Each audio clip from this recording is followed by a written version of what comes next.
성경 말씀 신명기 26장 1절로 15절입니다. 신명기 26장 1절 말씀부터 봉독해 드리겠습니다. 신명기 26장 1절. 내 하나님 여호와께서 내게 기업으로 주어 차지하게 하실 땅에 내가 들어가서 거기에 거주할 때에 내 하나님 여호와께서 내게 주신 땅에서 그 토지의 모든 소산의 만물을 거둔 후에 그것을 가져다가 광주리에 담고 내 하나님 여호와께서 그의 이름을 두시려고 택하신 곳으로 그것을 가지고 가서 그때 제사장에게 나아가 그에게 이르기를 내가 오늘 당신의 하나님 여호와께 아뢰나이다. 내가 여호와께서 우리에게 주시겠다고 우리 조상들에게 맹세하신 땅에 이르렀나이다 할 것이요 제사장은 내 손에서 그 광주리를 받아서 내 하나님 여호와의 제단 앞에 놓을 것이며 또는 너는 또 내 하나님 여호와 앞에 아뢰기를 내 조상은 방랑하는 아람 사람으로서 애굽에 내려가 거기에서 소수로 거류하였는데 거기에서 크고 강하고 번성한 민족이 되었는데 애굽 사람이 우리를 학대하며 우리를 괴롭히며 우리에게 중노동을 시키므로 우리가 우리 조상이 하나님 여호와께 부르짖었더니 여호와께서 우리 음성을 들으시고 우리의 고통과 신고와 압제를 보시고 여호와께서 강한 손과 편팔과 큰 위엄과 이적과 기사로 우리를 애굽에서 인도하여 내시고 이곳으로 인도하사 이 땅 곧 젖과 꿀이 흐르는 땅을 주셨나이다. 여호와여 이제 내가 주께서 내게 주신 토지 소산의 만물을 가져왔나이다 하고 너는 그것을 내 하나님 여호와 앞에 두고 내 하나님 여호와 앞에 경배할 것이며 내 하나님 여호와께서 너와 내 집에 주신 모든 복으로 말미암아 너는 레위인과 너희 가운데 거류하는 객과 함께 즐거워할지니라. 셋째 해 곧 11조를 드리는 해에 내 모든 소산의 11조 내기를 마친 후에 그것을 레위인과 객과 고아와 과부에게 주어 내 성읍 안에서 먹고 배부르게 하라. 그리할 때 내 하나님 여호와 앞에 아뢰기를 내가 성물을 내 집에서 내어 레위인과 객과 고아와 과부에게 주기를 주께서 내게 명령하신 명령대로 하였사오니 내가 주의 명령을 범하지도 아니하였고 잊지도 아니하였나이다. 내가 애곡하는 날에 이 성물을 먹지 아니하였고 부정한 몸으로 이를 떼어두지 아니하였고 죽은 자를 위하여 이를 쓰지 아니하였고 내 하나님 여호와의 말씀을 청종하여 주께서 내게 명령하신 대로 다 행하였사오니 원하건대 주의 거룩한 처소 하늘에서 보시고 주의 백성 이스라엘에게 복을 주시며 우리 조상들에게 맹세하여 우리에게 주신 젖과 꿀이 흐르는 땅에 복을 내리소서 할지니라. 아멘. 네, 신명기 읽어나가면서 말씀 받고 있는데요. 5장부터 시작해서 이제 두 번째 설교가 이제 끝나려고 하고 있어요. 특별히 12장부터 26장 오늘 본문이 있는 장까지는 이스라엘 백성들이 지켜야 할 법도와 규례에 대해서 모세가 전하여 주고 있습니다. 십계명이 있어요. 십계명에 하나님께서 주신 기본적인 법을 백성들이 새로운 환경에서 어떻게 구체적으로 살아내야 하는가를 설명해 주는 것이 바로 법도와 규례라고 생각하시면 되겠는데요. 그 부분의 맨 마지막 부분입니다. 오늘 여기 보면 만물 드리는 거, 그러니까 가나안 땅 찾아가 들어가서 처음 수확했을 때 수확한 모든 소산물의 만물을 가져다가 하나님께 드리는 것. 두 번째는 3년마다 드리는 11조에 대해서 말씀하고 있어요. 이거 이미 한 말이죠, 그죠? 11조에 대해서도 14장에서 얘기했고 또 수확 후 첫 추수물을 첫 열매를 하나님께 드리는 것도 이미 이 규례에서 말씀했는데 또 왜 얘기할 거? 왜 얘기하는가? 이 본문 말씀 생각하면서 읽어보면서 좀 이렇게 살펴야 되는데 그 이유가 있습니다. 살펴보도록 하겠는데요. 먼저 1장에서 1절과 2절 보면 왜 첫 만물을 하나님께 가져오라고 했는지 그 이유를 밝히고 계신데 제가 읽어드릴게요. 네 하나님 여호와께서 내게 기업으로 주어 차지하게 하실 땅에 내가 들어가서 거기에 거주할 때에 내 하나님 여호와께서 내게 주신 땅에서 그 토지의 모든 소산의 만물을 거둔 후에 그것을 가져다가 광주리에 담고 내 하나님 여호와께서 그의 이름을 두시려고 택하신 곳으로 그것을 가지고 가라, 그렇게 얘기했는데요. 두 번 똑같은 얘기하죠. 늘 말씀드리지만 성경에서 이게 뭔가 반복했다 그러면 되게 중요한 거예요. 뭐를 반복하고 있죠? 이 사람네 지금 아직 광야에 있습니다. 모압 평지에 있는데 모압 평지에서 미래를 내다보면서 모세가 출애굽 2세대에게 하는 말이거든요. 너희가 이제 곧 차지하게 된다, 그 땅을. 너희가 기업을 얻게 된다. 토지를 얻게 된다. 땅을 얻게 된다. 뭐 여러 가지 단어로 표현하는데 땅, 토지, 기업, 이것은 누가 주시는 것이다? 그걸 밝히고 있는 거예요. 하나님의 선물이다 이거예요. 그래서 두 번 반복하는 거예요. 내 하나님 여호와께서 내게 기업으로 주어 차지하게 하실 땅, 내가 들어가서 거기서 거주할 때 2절에 보면 내 하나님 여호와께서 내게 주신 땅에서 그 토지의 모든, 하나님께서 이스라엘 너희에게 선물을 주셨기 때문에 너희가 다시 너에게 선물을 주신 하나님께 선물을 드려서 너희가 받은 것이 그분에게서 온 선물이 것을 인정하려 하는 그런 구조예요.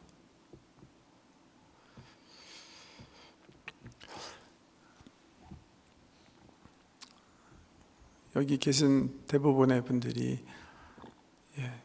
여기 캐나다 땅에 이렇게 랜딩할 때 어떤 생각을 하고 랜딩 하셨는지 모르겠는데 주님은 그렇게 말씀하시는 거예요. 지금 이스라엘 백성들에게. 아직 지금 이스라엘 백성들은 랜딩하지 않았어요. 그런데 이제 곧 랜딩하게 되거든요. 근데 그 랜딩하는 백성 이스라엘에게 하나님이 말씀하시는 거예요. 너희가 그 땅에 랜딩하면 너희가 꼭 기억해야 될 것이 있는데 너희가 그 랜딩한 그 땅은 내가 네게 준 선물이라는 것이다. 그렇기 때문에 내가 해야 할 일이 있어. 그건 뭐냐 하면 네가 그 땅에서 얻은 소산물로 나에게 선물을 드려라, 이렇게 말씀하신 구조예요. 그런 의미에서 첫 소산물, 땅에서 추수한 모든 추수물 가운데 첫 소산물의 일부를 하나님께서 자기 이름을 두시려고 한 곳, 즉 성막 있는 곳이죠. 성막을 모신, 법궤 모신 곳이죠. 거기에 가져와서 하나님을 예배하도록 해라, 그렇게 하나님께서 말씀하시는 거예요. 저는 이 만물 그러면 생각나는 게 있어요. 저는 1974년 11월 29일에 캐나다 랜딩했어요. 43년 전인데요. 18살. 네. 이제 5 식구가 랜딩을 했는데요. 저희 아버님은 나이가 드셨고, 저 형님, 제 동생, 남동생인데 삼형제인데, 제가 좀 성질이 그렇잖아요. 이제 집에서만 가만히 있는 거예요. 겨울이기 때문에. 11월 29일 날 랜딩해서 그냥 매형 도움으로 맨파워 센터 가갖고 싱카든가 그거 하고 맨파워 센터 구경하고 했는데 할 일이 없는 거예요. 할 일이. 그래서 제가 명을 졸라가지고 나는 무조건 답답해서 못 있겠으니까 짭을 잡아야 되겠다. 짭 어떻게 잡는 건가 물어봤더니 가르쳐줬어요. 맨파워 가면 거기 짭 포스팅 있으시니까 거기 가서 난 거 보고 찾아다니고 전화하고 하면서 잡는 거래요. 그래서 그걸 듣고선 해봤는데 잘 안 돼요. 다른 방법 없냐 그러니까 저희는 그 당시 시카고로에서 살았는데 그 엘즈메어와 맥하완 근처에 거의 공장들이 많으니까 거기 가가지고 짭 줄 수 있나 물어보라는 거예요. 그래서 어떻게 물어보냐, 딱 영어 한 센텐스 가르쳐주세요. Do you have a job offering for me? Do you have a job offering for me? 적어가지고 Do you have a job offering for me? 열심히 외국 가가지고 정말 해본 거예요. 그냥 무조건 걸어가고 Do you have a job offering for me? 몇 번 했는데 한 군데서 뭐라고 대답했지 모르지만 예스 그랬겠죠. 있다는 거예요. 잡이죠. 너 내일부터 일할래? 내가 내일부터 일하겠다. 그래갖고 제가요 여기 랜딩한 지 2주 만에 짭 잡은 거예요. 혼자서. 그러니까 제가 제일 처음 저희 집안에서는 first worker. 예. 그래갖고 짭 무슨 짭인지도 모르는 거죠. 딱 가서 그 다음날 이렇게 가보니까 파이프 도금하는 데예요. 파이프 도금하는 거. 그러니까 우리 있죠. 한국말로 하면 정말 노가다판에 짭 잡은 거예요. 가보니까 영어는 전혀 필요 없는 게 뒤에서 일하는 사람들이 다 마케도니아 사람들인데 영어 저보다도 못하는 것 같아요. 자기네끼리만.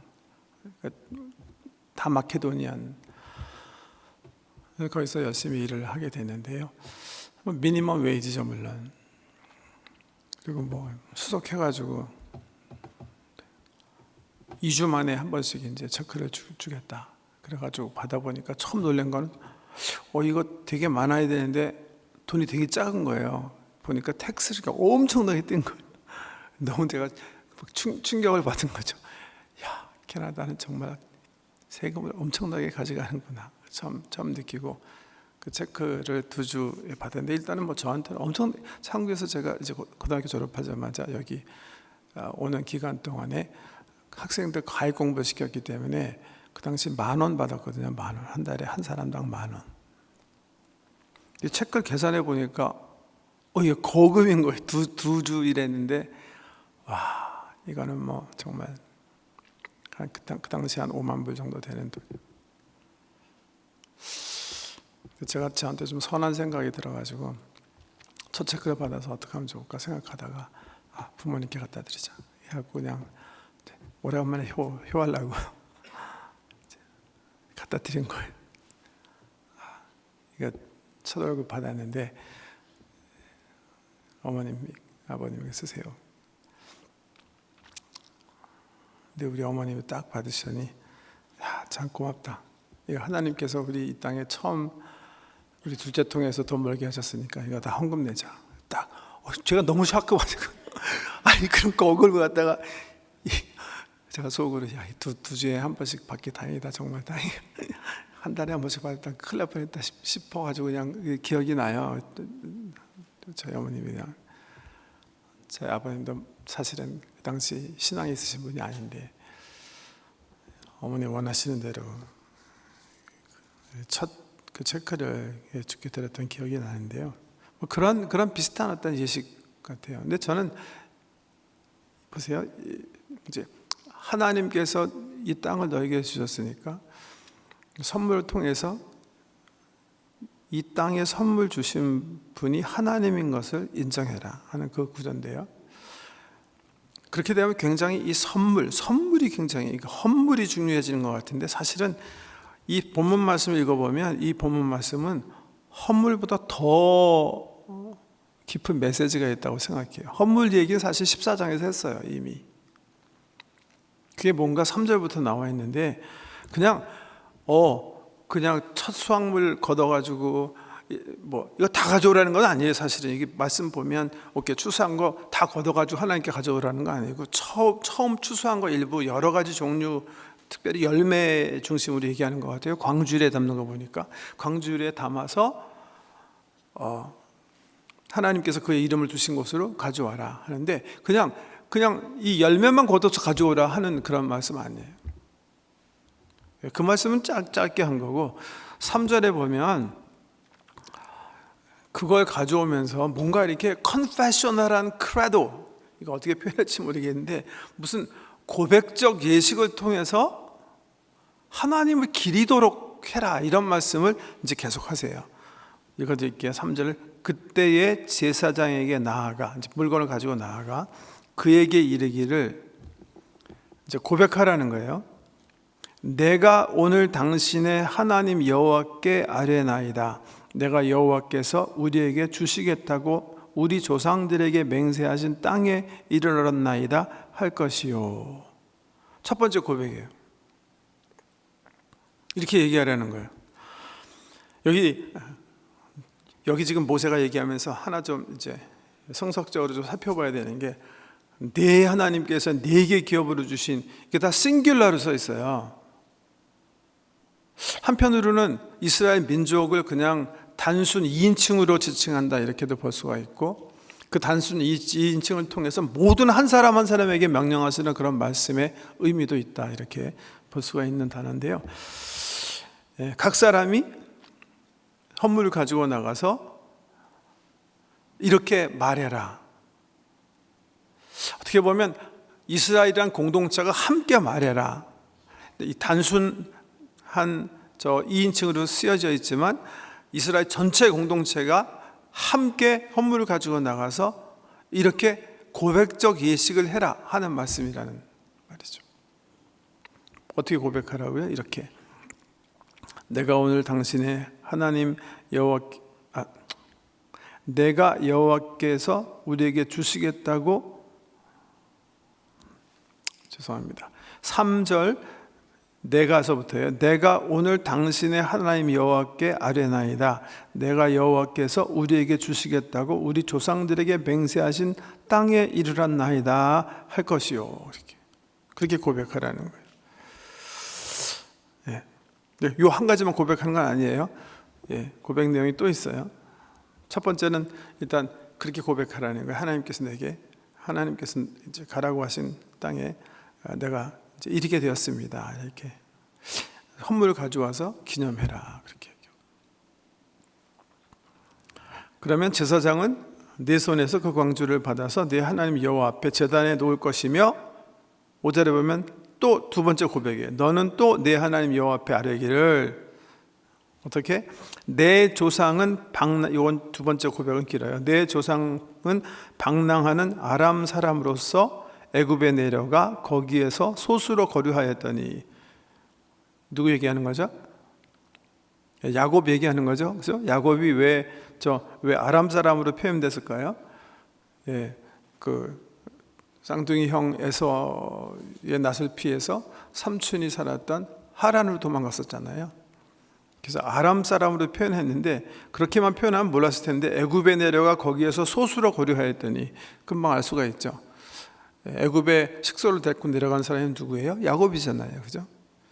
야곱이 식소를 데리고 애굽에 내려갔을 때 그 숫자가 성경은 70인이라고 기록하고 있어요. 70인, 7명, 70명 소수로 거류하였더니 거기에서 크고 강하고 번성한 민족이 되었는데, 왜? 출애굽할 때 보면 430년 후인데 몇 명 됐죠? 200만 됐어요. 엄청나게 70명에서 200만, 430년 만에 엄청나게 큰 민족으로 번성이 되었는데, 근데 이 번성이 하나님께서 애굽의 이스라엘 백성에게 주신 복인데, 이 복이 오히려 핍박의 조건이 돼요. 6절에 보면 애굽 사람이 우리를 학대하며 우리를 괴롭히며 우리에게 중노동을 시키므로 우리가 우리 조상의 하나님 여호와께 부르짖었더니 여호와께서 우리 음성을 들으시고 우리의 고통과 신고와 압제를 보시고 여호와께서 강한 손과 편팔과 큰 위엄과 이적과 기사로 우리를 애굽에서 인도하여 내시고 이곳으로 인도하사 이 땅 곧 젖과 꿀이 흐르는 땅을 주셨나이다. 여호와여, 이제 내가 주께서 내게 주신 토지 소산의 만물을 가져왔나이다 하고, 여기까지가 이제 고백이에요. 두 번째 고백이에요. 첫 번째 고백은 하나님께서 저와 제 조상에게 약속하신 땅에 드디어 우리가 이르렀습니다 이렇게 고백하고 강주를 가지고 하나님 앞에 제단 위에 이렇게 놓은 다음에, 두 번째 고백은 뭐예요? 어떤 경유를 통해서 우리가 이 선물을 하나님께 가져왔는지 고백하라는 거예요. 근데 그 고백 내용 보니까 굉장히 과거 430년 전으로 올라가 가지고 야곱에서부터 시작해서 하나님께서 이스라엘 백성 어떻게 만드셨는지, 어떻게 구원하셨는지, 그 430년에 이스라엘이 겪은 아주 핵심적인 구원의 역사를 기억하고 말하게 하는 그 중요한 내용 중에 하나가 뭐예요? 엄청나게 하나님 은혜로 우리 민족이 크게 돼서 이제 200만 되는 그런 민족이 됐는데, 그게 오히려 역으로 애굽 사람에게는 그게 이제 위협이 돼서 애굽의 핍박을 받게 됐다는 거예요. 근데 그런 그 연약한 상황, 이거 제노사이드죠. 우리 출애굽기 3장에 기록된 대로 이스라엘 백성이 사람이 너무 많아지니까 애굽 사람이 저놈들이 이제는 폭동을 일으키면 우리 민족 다 차지하겠구나, 우리 땅 차지하겠구나 걱정이 돼가지고 남자아이를, 이스라엘이 경험한 뭐예요? 처음 민족 학살을 경험하는 그 상황에서, 근데 어떻게 했다는 거예요? 이스라엘 어떻게 했어요? 하나님 향해서 부르짖어요. 그랬더니 하나님께서 그 음성을 들으시고 이스라엘을 구출하여 가나안 땅에 오게 하셨다. 지금 가나안 땅에 이르러서 하나님께서 땅을 차지하게 하시고 이 땅에서 농사지어서 첫 만물 가지고 하나님께 감사 예배를 해라 하는 그런 대목인데, 그렇게 하면서 고백하시는 내용을 보니까 뭐가 나와 있어요? 이스라엘이 사실은 붙잡고 살아야 할 신학. 하나님은 우리가 어려울 때, 우리가 고통당할 때 하나님을 의지하고 부르짖고 하나님의 도움을 구하는 자들의 하나님 되신다는 가장 중요한 신학을 고백하게 하는 거예요. 다시 가슴에 새기게 하는 거예요. 아하, 이렇게 얘기하면 왜 이 크리드, 왜 이런 컨페셔널한 예배를 드리라고 하는지 그 이유를 알 것 같죠? 왜 그러는 거예요? 이거는 사실은 이 가나안 땅을 차지하게 되는 first generation만을 위한 예배가 아니에요. 뭐 하려고 하는 거예요? 굉장히 교육적 의미가 있는 거예요. 신명기에서 계속 반복되는 얘기예요. 너희 자녀들에게, 너희 자녀 자손들에게 계속해서 하나님께서 어떤 은혜로 우리 민족의 하나님 되셨는가를 기억하게 하고 그것을 너희 예배의 가장 중심으로 삼아라 하는 교육적 의미가 여기 담겨 있는 거예요. 고백하게 하는 거예요. 기억하게 하는 거예요.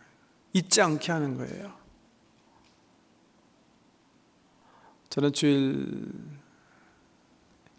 1부 예배 마치고 2부 예배 드리기 전 새가족 등록하신 분들과 꼭 교제 시간을 갖는데요, 저는 매주 그래서 같은 이야기를 반복하게 돼요.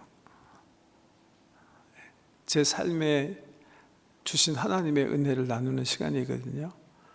오신 분들도 나누시는데 저 계속 반복해서 똑같은 얘기하는, 저한테 너무나 좋은 시간인 것 같아요.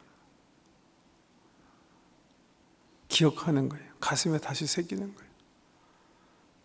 내가 지금 나로서 여기 서 있는 것이 전적인 하나님의 은혜인 것을, 내 삶에 역사하신 구원의 주 되신 하나님을 똑같이 얘기하면서 다시 어떻게 난 하나님의 사람이 되어 지금 주의 말씀을 전하는 사람이 되었는가, 그 은혜의 역사를 계속 반복해서. 저는 전에 한번 수요강단에서 말씀드린 것 같은데요, 저희 아버님이 지금 먼저 떠나셨지만 우리가 이민 오고 나서 한 글쎄 몇 해 후부터, 몇 해 후요.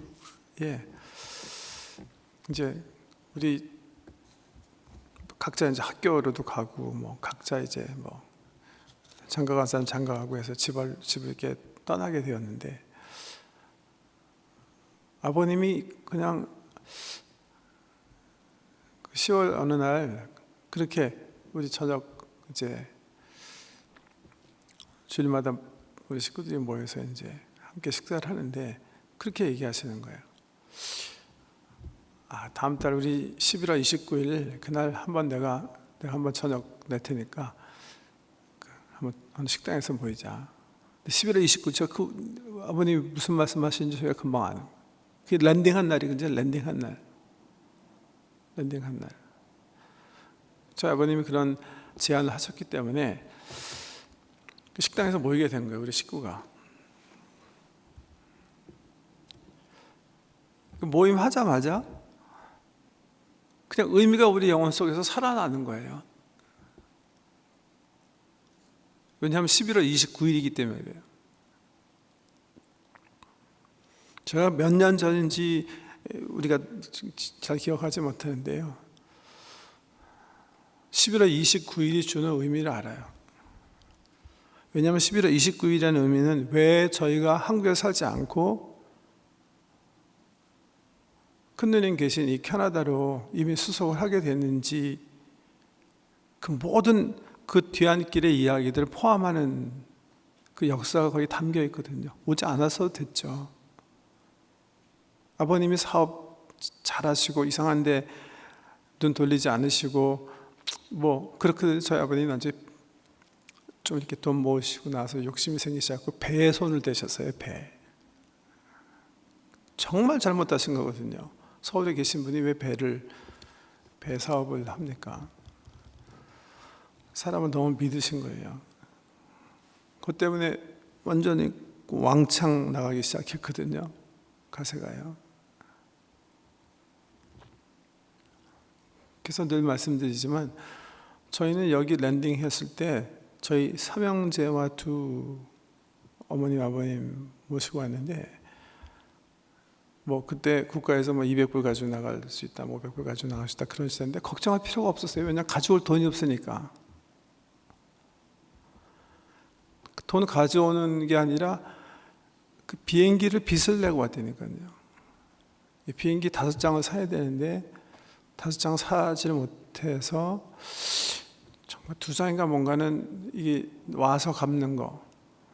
그래서 여기 랜딩했을 때 한 200불 가지고 내린 그 11월 29일이라는 의미를 알아요. 제가 그냥 답답해서 일해야 되겠다 하고 2주 안에 제가 잡아 나간 이 모든 그 속에는 저희가 가져온 어떤 돈의 액수 이런 것들 아주 지독하게 많은 어떤 역사가 기억나는, 근데 그런 역사가 지금 뒤로 갔거든요.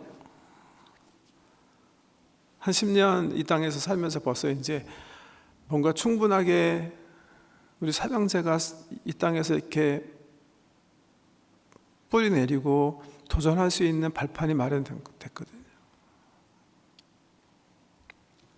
그 시점에서 저희 아버님이 갑자기 그냥, 저희 아버님은 성경을 알아서 성경적으로 셀레브레이트 하려고 그랬던 건 전혀 아닙니다. 아버님 한번 모여서, 그때부터 시작해서 저희는 11월 29일 그냥 계속 함께 모여서 셀레브레이트 하게 된 거예요. Remembering. 하나님께서 어떻게 우리와 함께 하셨고 우리의 구원자 되셨는가, 어떻게 하나님이 우리 삶의 복이 되셨는가를 그냥 기억하는 거예요. 그런 예식적 관점이 이 출애굽기 26장의 관점이다, 저는 그렇게 생각해요. 그래서 여기 보면 우리가 이제 주일날 예배 드리면 그 뭐하죠? 교동문 하잖아요. 교동문 하는 것처럼 얘기하라는 거예요. 하나님께서 우리 조상에게 말씀하신 땅에 드디어 우리가 도착했습니다. 본래 저희 조상은 아람 사람으로서 땅이 없어서 방랑하는 그런 상황에 애굽으로 이민 가게 되었는데, 그때는 70명이었는데 하나님 은혜로 큰 민족을 이루었고, 그게 오히려 화가 되어서 애굽 사람에게 핍박을 받게 되었을 때 우리가 우리와 하나님께 부르셨고 하나님은 우리를 멸시지 아니하시고 그 기도를 들으셔서 지금 오늘 하나님의 은혜로 지금 여기에 도착하게 되었습니다. 그리고 하나님 약속하신 대로 이 땅에서 우리가 이 땅을 차지하게 됐고 이제 수산물 걷어서 하나님께 드리게 됐습니다.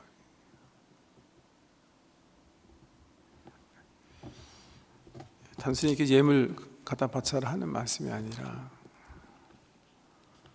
너희가 지금 이렇게 된 모든 것이 하나님의 은혜인 것을 너와 모든 민족과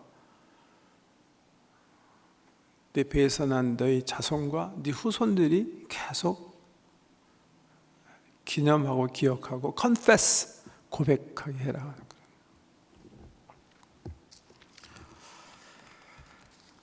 구원의 하나님인데요,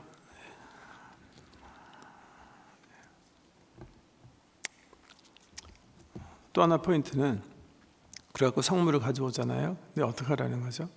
11절에 보면 네 하나님 여호와께서 너와 네 집에 주신 모든 복으로 말미암아 너는 레위인과 너희 가운데 거류하는 객과 함께 즐거워할지니라.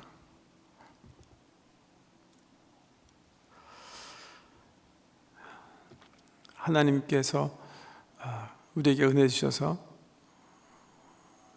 땅을 우리가 선물로 받았고 땅에서 난 소산을 하나님께 드렸는데, 이 봉헌된 소출이 주님은 레위인과 가난한 이웃들에게 즐거움과 기쁨을 나눠주는 그런 것으로 사용되기 원하시는,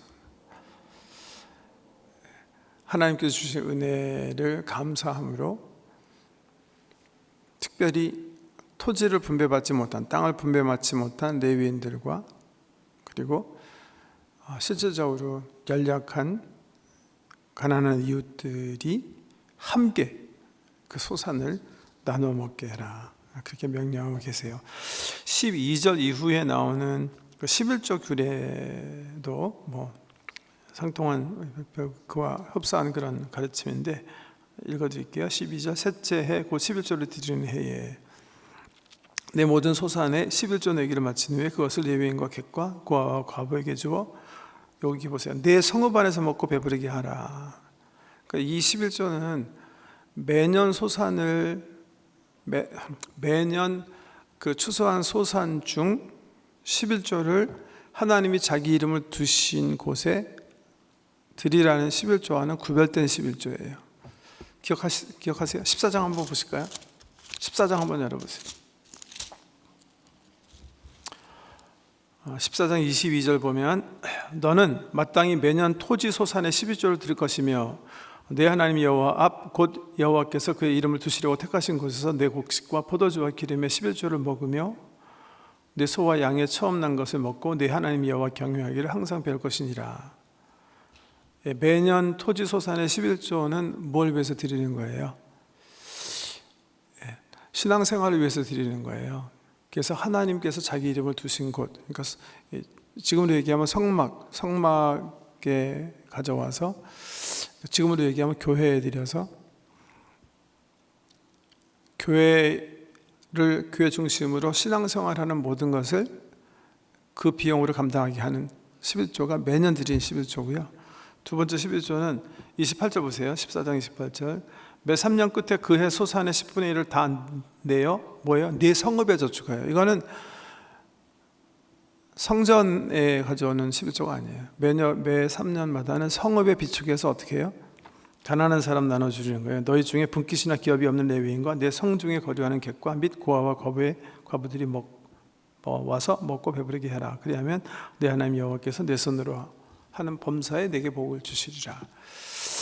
네, 두 가지 11조인데 매년 하는 11조, 그 다음에 3년마다 하는 11조. 매년 하는 11조는 어떤 11조예요? 이스라엘의 신앙생활을 위한 11조예요. 매 3년마다 하는 11조. 그러니까 1년으로 매년으로 계산하면 한 33% 정도 되는 돈은 뭐예요? 구제금을 위해서 내 성읍에 비축해서 써라. 그러니까 구약적 정신을 가지고 우리가 헌금 생활한다면 1년에 13조 정도, 13.3조, 그렇죠? 13.3조 어떻게 표현해야 될지 모르겠는데요. 네, 그 정도 하시면 되는 거죠. 네. 여기 지금 다시 26장으로 오면 26장 12절 이하의 셋째 해 곧 12조, 이건 어떤 11조예요? 3년마다 드리는 구제 헌물 얘기하는 거고, 이거는 하나님께서 자기 이름 두신 성전에 가져오는 게 아니라 뭐예요? 성읍 안에 두고 누구를 위해서? 가난한 사람을 사용하는 거예요. 특별히 레위인 중에 가난한 사람이 있었던 것 같고요. 객과 고아와 과부, 가난한 분들의 어떤 그 당시 사회의 어떤 구조상 굉장히 생계가 막막한 그런 분들인데 그분들로 하여금 먹게 해라. 그런데 이것도요, 이미 얘기한 얘기인데 13절에 보면 뭔가 강조하고 싶은 말이 있어서 이거 다시 쓴 것 같아요. 그게 뭔가 한번 살펴보기 원하는데, 그리할 때 내 하나님 여호와 앞에 아뢰기를, 이것도 이제 가져와서 이 가난한 사람에게 나눠주며 해야 하는 어떤 고백적 예식에 대해서 얘기하시는데 뭐라고 고백하라고 그랬어요? 내가 성물을 내 집에서 내어 레위인과 객과 고아와 과부에게 주기를 주께서 내게 명령하신 명령대로 하였사오니 내가 주의 명령을 범하지도 아니하였고 잊지도 아니하였나이다. 내가 애국하는 날에 이 성물을 먹지 아니하였고 부정한 몸으로 이를 떼어두지 아니하였고 죽은 자를 위하여 이를 쓰지 아니하였고 내 하나님 여호와의 말씀을 청종하여 주께서 내게 명령하신 대로 다 행하였사오니. 이거 이 고백에 굉장히 반복되는 단어가 있죠. 뭐죠? 예, 주님의 명령에 순종, 주님 말씀에 순종. 그렇게 고백하는 거예요. 이 3년마다 드리는 11조를 내가 다른 데 쓰지 않고 가난한 분들 위해서 남겨놓고 가난한 사람들에게 나누어 주는 것은 다른 어떤 것보다도 하나님께서 내게 명령하신 그 명령이기 때문에 내가 그 명령을 순종하는 것입니다. 이렇게 고백하라는 거예요. 지난주도 우리 이제 촌에서 나눈 말씀, 지난 웬스데이 나눈 말씀도 이 가난한 자 구제하는 건데요. 이제 구제 그러면 뭐 핑계할 수 있는 이제 구제하지 말아야 되는 이유 이렇게 생각하기가 쉬운데 그거에 앞서서 이 가난한 자를 구제하는 것은 그냥 하나님께서 하나님 백성에게 명령하신 명령이다 이렇게 생각하라는 그런 얘기. 예. 명령이란 단어가 계속. 예. 그러니까 하나님 백성이 이제 전체를 정리하면 하나님께서 주신 땅에 들어가서 하나님 백성으로 하나님 나라 백성으로 살아가는 데 있어서 해야 하는 것이 있다면 첫 번째는 내가 지금 살고 있는 이 땅은 하나님께서 내게 준 선물이라는 것을 인지하고 그것을 감사함으로 하나님께 선물을 드려 예배하는 관계 속에서 살아가고 그리고 그것이 큰 기쁨과 축제가 되게 하되 그 기쁨이 내가 속한 모든 커뮤니티 사람, 가난한 사람이라고 제외됨이 없이 모든 사람과 나누는 그런 나눔이 되게 해야 되고 마지막으로 하나님의 백성이 해야 될 일은 하나님께서 나에게 땅을 선물로 주시고 모든 이런 것들을 얻게 하셨기 때문에 하나님 입에서 나오는 모든 말에 순종하며 살아가는 것이다 하는 어떤 그런 맥입니다. 15절에 보세요. 원하건대 주의 거룩한 처소 하늘에서 보시고 주의 백성 이스라엘에게 복을 주시며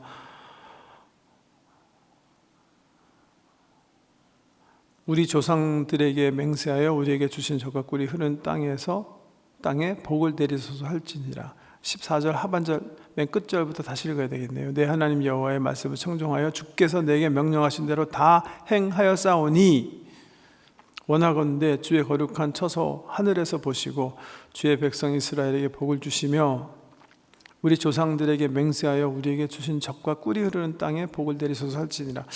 보세요. 오케이. 우리가 보통 이렇게 이제 말라기서 인용하면서 11조를 드리고 또 이거 하면 하나님께서 오토매틱하게 내게 복을 주신다 이렇게 얘기를 하는데 이것도 뭐 일리가 있는 말씀인데 그 복을 어떻게 하라고요? 드린 다음에 구해라 그렇게 얘기하고 있어요.